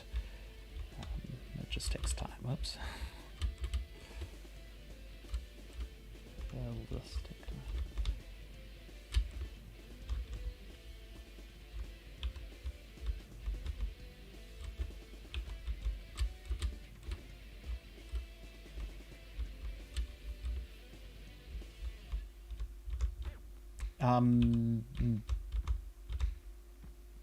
No, this has nothing to do with the Razor's Edge.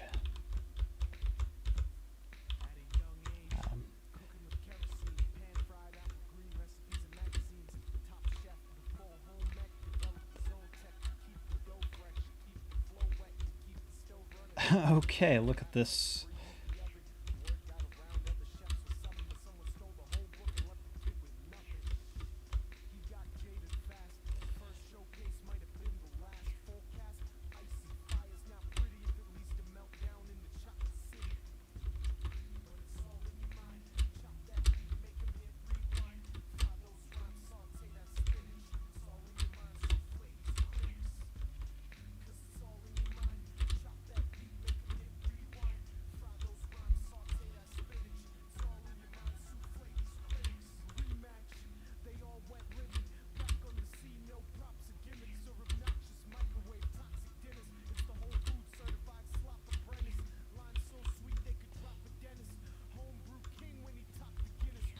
Well,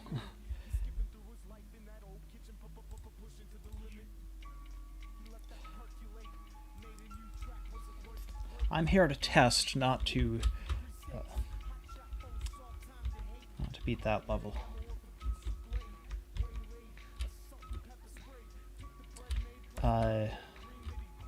I think there's supposed to be a few more before it maxes out. I think it's supposed to be able to go up to 9 or so.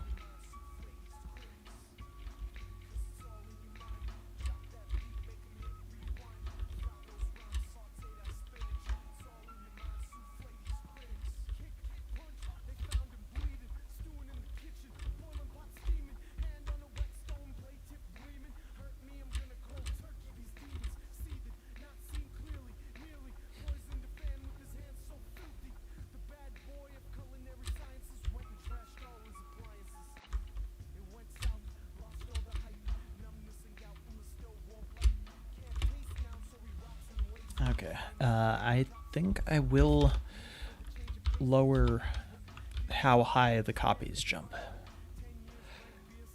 But otherwise, it looks okay.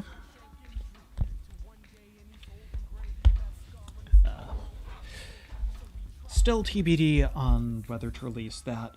I might have to redraw it.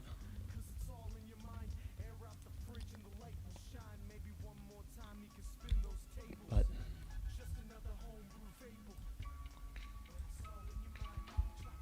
yeah. The zombie has a Halloween costume is a possibility.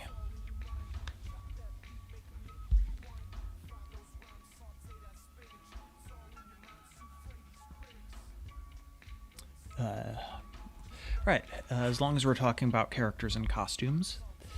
I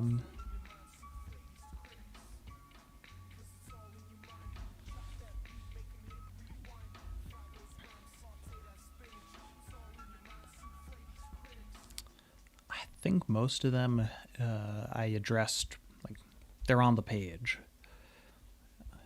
All the explanations.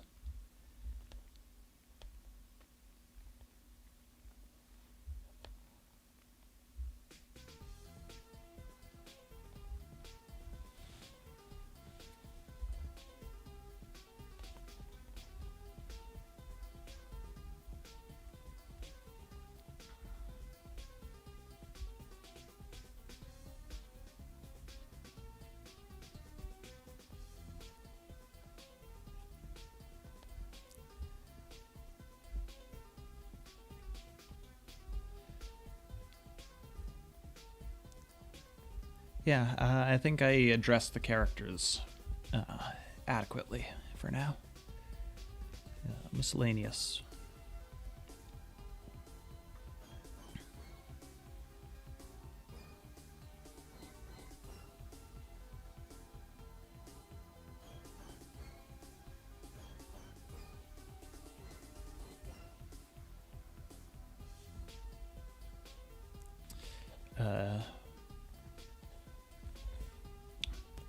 Yeah, as I said, bouncy tiles were unlikely. I think they're more unlikely now that I have an idea that might actually work better. Triangular levels.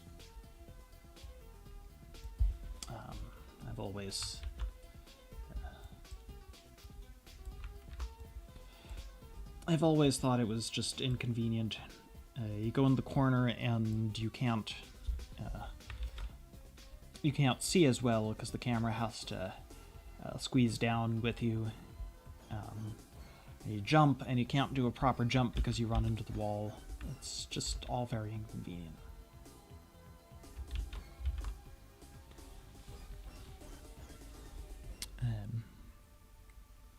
So yeah, those are unlikely. Pastafari in a cutscene where she takes off her hat. Have I drawn that? I'm not sure I have.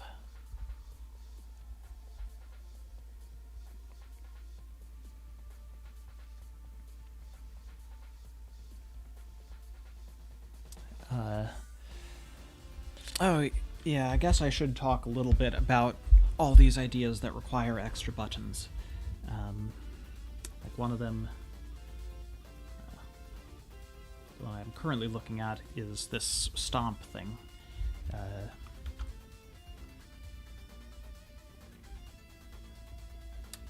You're in midair.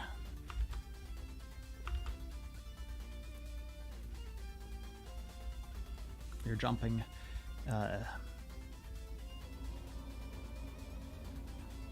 Partway through your jump, and press the down button, like down arrow button, or S if you use WASD, or something. And suddenly you fall like straight to the ground, a lot faster.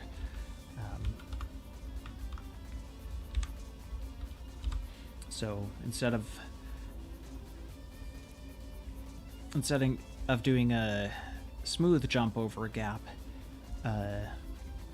you suddenly hit the ground. It's an interesting idea with some use. It's not the sort of use that allows new levels to be made, but it is sort of course correction. You jump too far, you overshoot a thing. You can fix that. You aren't just done. And that's always nice to have. I'm of the philosophy that games should be hard, like, not because the controls are limiting you, but because the levels are just hard. Give the players enough control, all the control they need, and then just make harder levels for them to deal with. Within reason.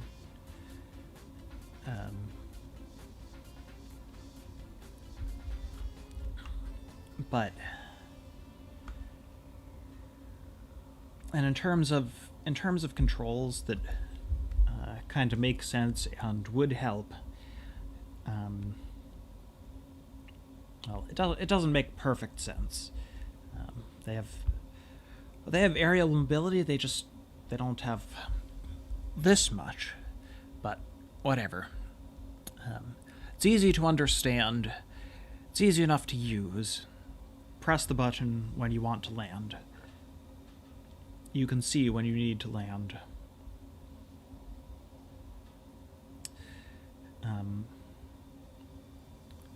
It's not a terrible idea, but it adds a button. And there are various issues with that. One is simplicity. I like having a 3-button control scheme. A 3-button control scheme means that you have easy to pick up and play, easy to keep track of your options. You have options. Like, if you want, you can use the arrow keys plus, space bar.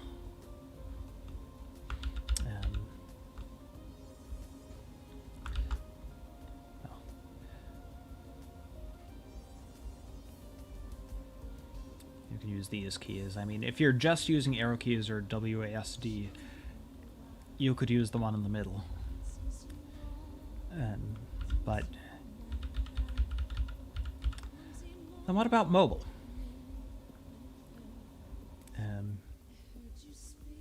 On a mobile screen, the controls have to overlap the gameplay. There's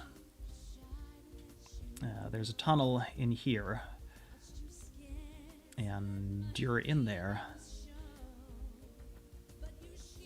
and you're running.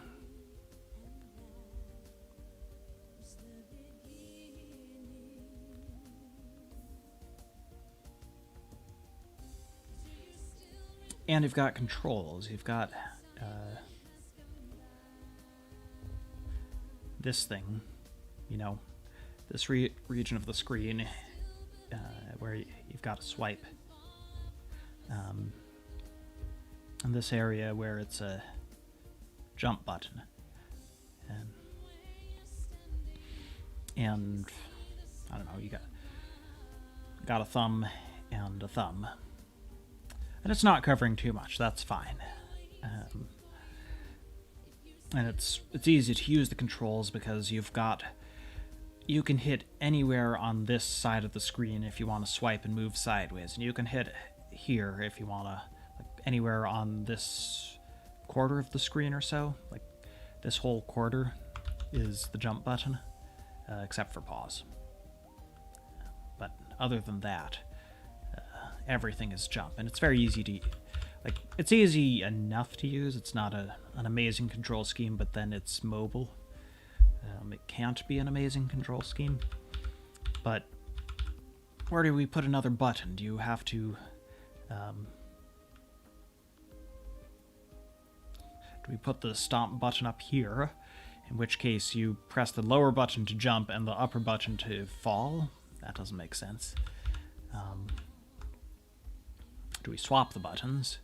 In which case you've got to hold it in a less convenient way.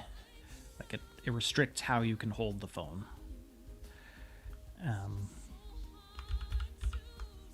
We put it over here, then you gotta hit this weird smaller hitbox. It gives you fewer options. I mean, that could work. There's another control scheme that a lot of people, including myself, prefer, which is just areas of the screen are buttons. And so we could do an equivalent set of buttons over here. But that makes it harder to keep track of. These ones, left and right, it's intuitive, and this one, you only ever have one button over here. Just whenever this thumb does anything, it's to jump. I don't know. There's more to keep track of if we add a button. And it's getting, like, who knows? Maybe this is intruding on the screen already.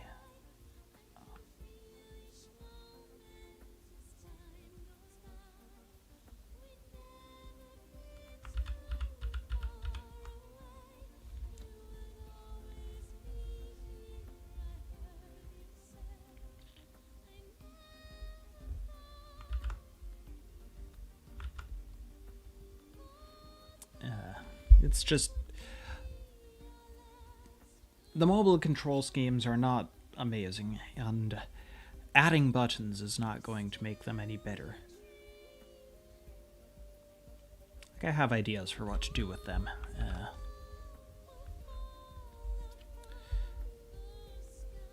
But that might take some time. I've got other stuff to do.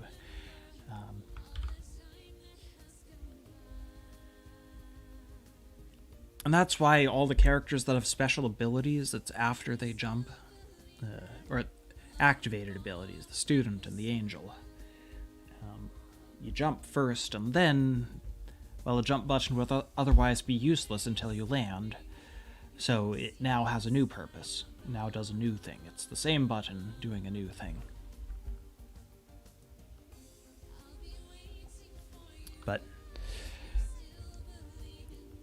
yeah, I'm still not seeing...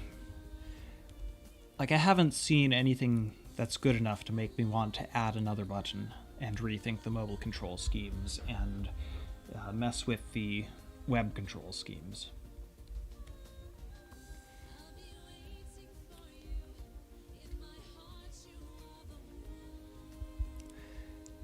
And that's why everything related to add a new button to do a thing is either unlikely or outright rejected.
I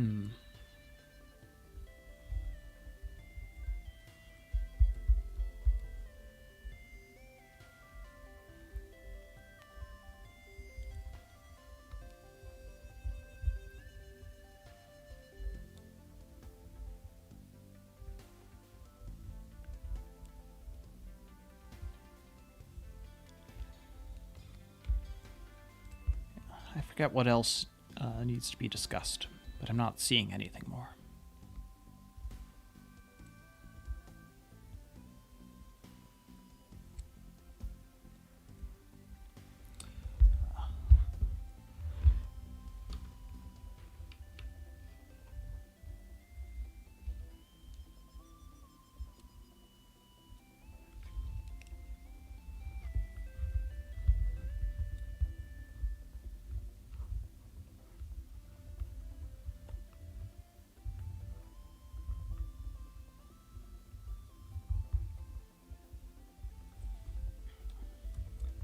I'm not discussing the climber right now, no.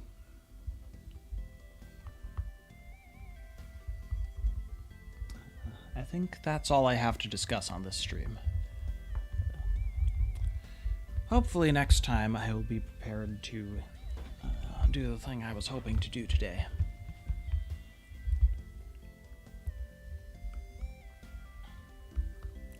But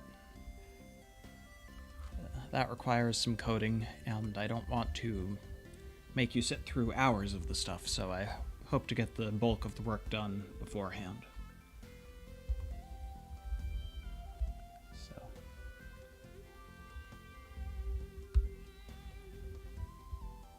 I will see you Tuesday, I think.